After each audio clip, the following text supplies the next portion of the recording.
Everybody knows this, man. I'm hitting 1,000 today. Working on his first attempt. I'm an IPF fan #1. Just the once enough. I mean, we're from the Caribbean, so you know it's natural to be strong. Come over here. Come with the big boys.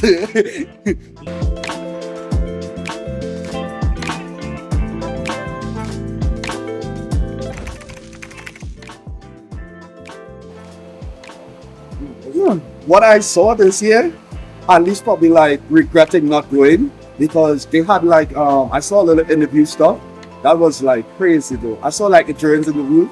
If I had the opportunity, I would have gone, but you know, it is what it is. But World Games was definitely underrated, and people really slept on it. So same as well. I can't like I was watching it on like Instagram and stuff. Like the whole experience was insane. Like the production value, like the venue, the way the athletes were treated was insane. Like from airport to the venue to the hotel, it's like they can feel like royalty, free food, free travel.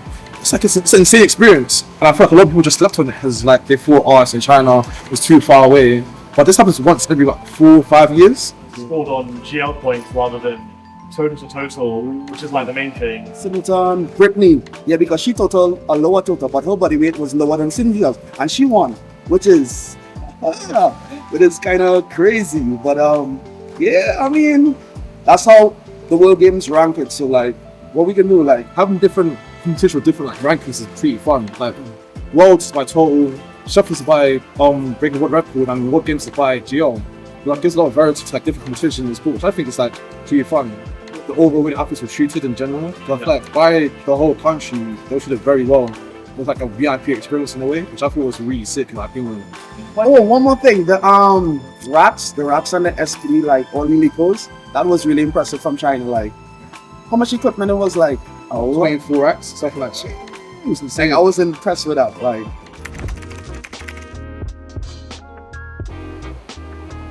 10,000 steps is really helpful. You will eventually, like, it depends on how much months you out to. I mean, 10,000 steps is very useful. You will make weight easy. But yeah, I think it's actually underrated. If I have a heavy training session and I just don't walk over the next day, I feel horribly. But when I walk a lot, I got a lot of blood flowing, my body feels a lot better after doing like 10k steps a day. But a lot of people don't realize that walking is such a key part of recovery because you get blood flowing through your legs, you're moving around, everything's getting more warm. Like, it's actually so underrated. People just don't realize this. A lot of health benefits, man. Yeah, I think it's definitely like, it sounds like an excuse really. I feel like for a normal healthy person, 10k steps a day should be like, even at minimum, but like just aim for that. I just factor it in my training, so after I like finish training, I just walk 10,000 steps one time. Oh really? So you do it straight after your session? Yeah, one time. It's part of your session? Yeah, it's just past my training, so. And that's 10,000 on top of whatever else you're doing in the day? Yeah, basically after, when I finish training, I just walk after, so. It's normal. For me, for athletes, it should be like normal, routine, but for me, it's regular. No. I got no one saying.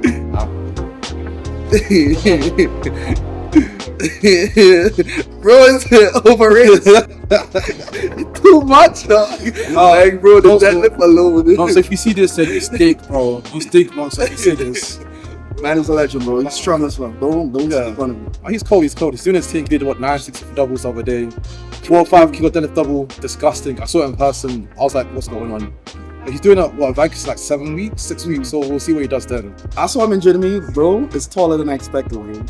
When I look up to him, he was like, yeah. I said, hell, like, bro, nah, but Nonso's gonna be like a force, bro, in the future, bro. Give him like next year, and that's it. Next year, all of us gonna be like, yeah, for sure, shooting up that total. But yeah, he's overrated as What about the fact that he beat you at Worlds? Still Scott overrated despite that? Well, I mean, he earned it.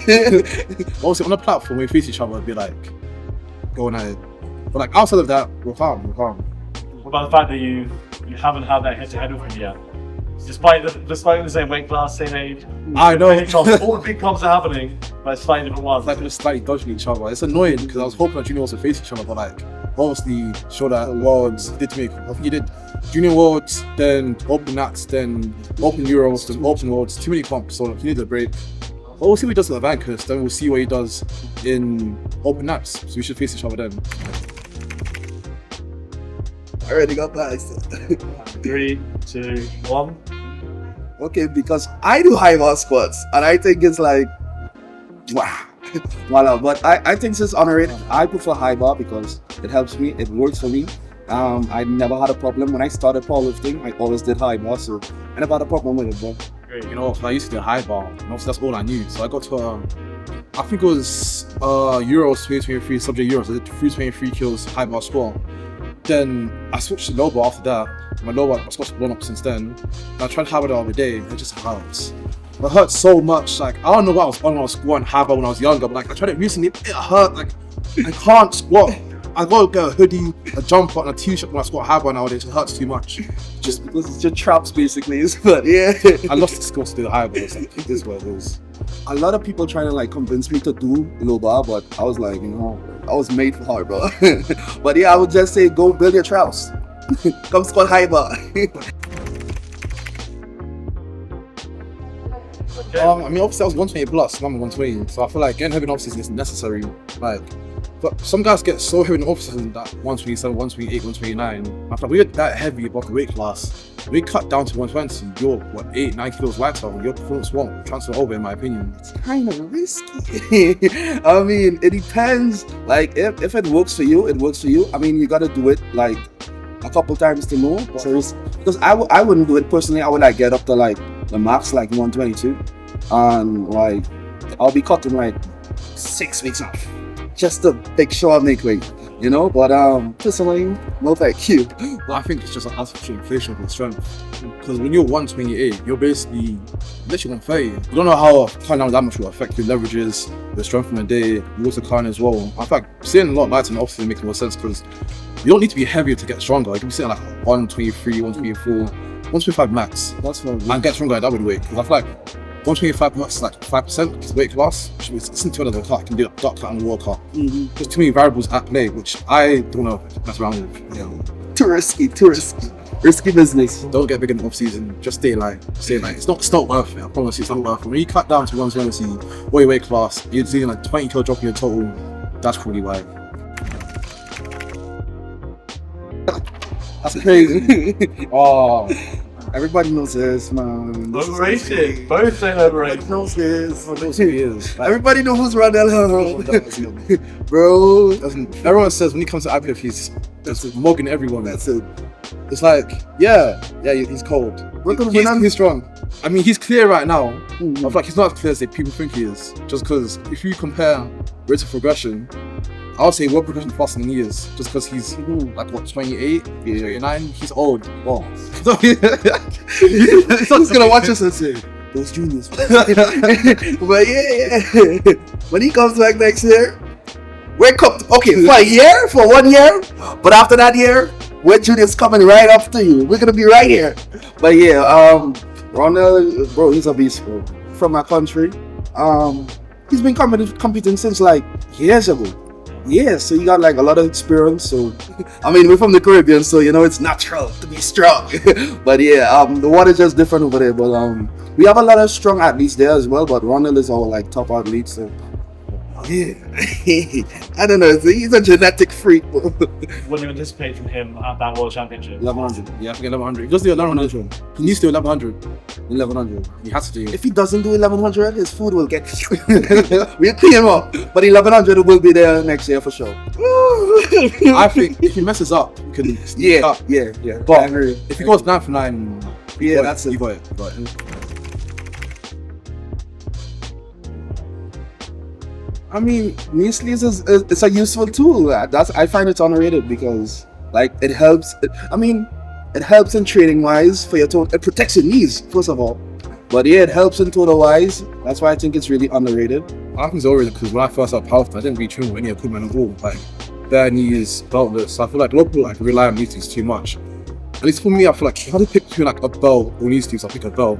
I can squat sleeveless, but I can't squat beltless. If that makes sense. And I feel like belt helps a lot. But sleeves keep your knees warm, but just take more warm-ups if you have no sleeves. If you're powerlifting on a budget and you kind of feel the knee sleeve, I get his point. You don't really need a knee sleeves to get stronger. When you're talking about it warming up, helping you squat a bit more. Like on a competitive level, you need a knee sleeve. Yeah, true.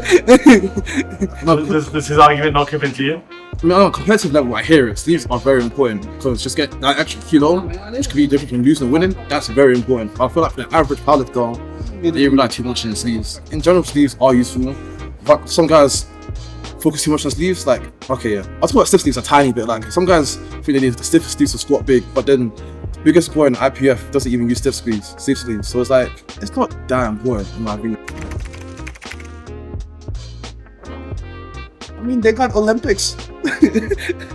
We need some love too. But yeah, I find it's like overrated in general. Like, if people ask me like what I do as a sport, they really think it's weightlifting. So like, in that aspect, I think it's like overrated because our sport is like just getting diluted. Same sort of thing. I feel like when I talk about powerlifting, some guys know what it is, but some guys think, oh, it's like, don't you go like that? Like, no, it's not. It's not that. Horse weightlifting is a cool sport. It's dynamic. And it's an Olympics. So I feel like we need some love as well, powerlifting. Like, in a way, everyone likes squat, benches, deadlifts. So it's like, I feel like SBD is a lot more relatable to the average person. Powerlifting is like, it's getting fun. I mean, the flights, it depends on the flight. Our flights, it got an A group, B group. Our A group moves pretty fast. So like, on that aspect, people actually sit down and watch and enjoy the show. People say it's boring, but I feel like when you know the storylines, like what people have done to later towards the competition, like you know who's competing, I think it's like a packed venue, that can be very fun. I mean, I use it to train because it gets me like pumped up. But yeah, I think it's underrated because it like puts me in a mood to lift like heavy weights. Like especially on my top set, I like listen to like Brazilian funk. So like I think it's like a useful tool for me. But yeah, I think it's really underrated. Yeah, if you train in silence, kudos to you. So I train in silence. I feel like when you're using music, I think if you need an external source of motivation to train, that's like another variable which isn't necessary. I feel like what if your headphones die, there's no music to play, you can't help yourself up. It's like, then it's like, what's going on? It's like me personally, I train no music at all just because I feel like I'm a bit less focused on music as well. So I feel like when I'm listening to music, I can't feel my body as well, if that makes sense. I don't know, it's really weird. So I feel like training music is very overrated. So many guys like rely on music. Even like when you're warming up as well in a warm room, before you walk out, people listen to music. I'm just like, what's the point? Because like, you listen to music, they take it off, there's just silence. So like, what's the point of listening to music when you're about to go out, in my opinion? Well, it's just my opinion. I'll just be sitting down like this. No music playing, just like Locked in. just locked in. Then when they say, Joshua, it's time to go, I'll just stand. I'm just like, okay, it's time. I'll just go. Oh wait. I'll be like, oh wait. I think seeing the plates in the bar is motivation enough. When I see 370 on my back, I'm not thinking, oh no, I need music. I'm thinking, I need to make this move. I'm making it as fast as possible, or it just might actually kill me. Like for a lock-in aspect, I think it's cool, but like music still gives me like that pump and it gives me like energy, right? So like I really think it's like underrated. So what do you say to people that are like, bro, that's crazy. If I'm on your own, I'm getting so bored. I need something to keep me energy. You don't want it enough. You just don't want it enough. That's my simple explanation. You gotta stay locked in, focus. If you want it bad, I would understand you'll have like a lock-in zone and stuff, but yeah.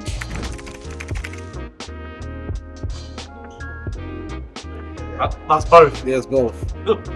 Because I don't really have like an underrated or overrated like answer to this because it really depends on like if you're a genetic outlier of having a big total and if it's like your job. There can be strong juniors so that they fizzle out and open, and like sometimes maybe we can now as a junior, but maybe reach open you're stronger. It's like even Duran's starting at 28.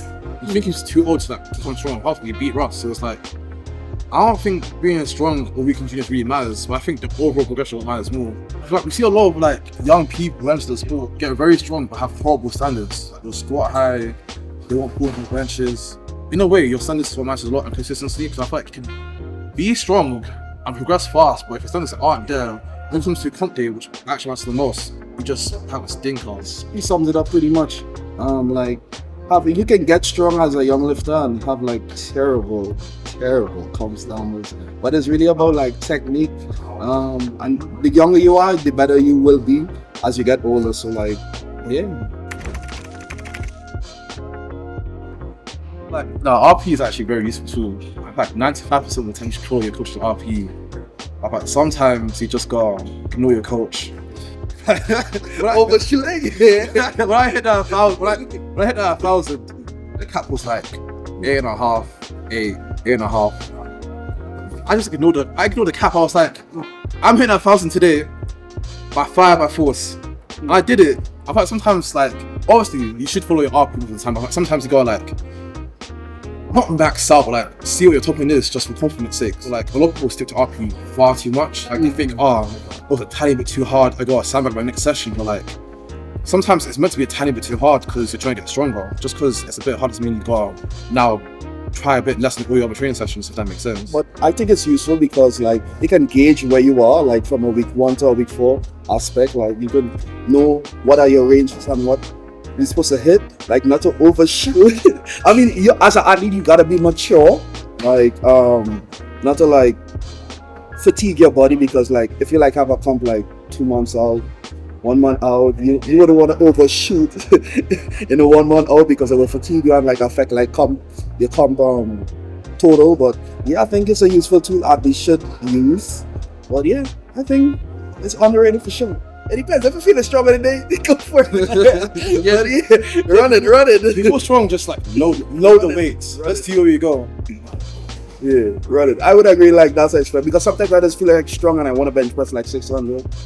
Yeah, I can't push that. you know, but yeah, but I can't squat 370. Like, yeah, but I understand where he's coming from. I understand.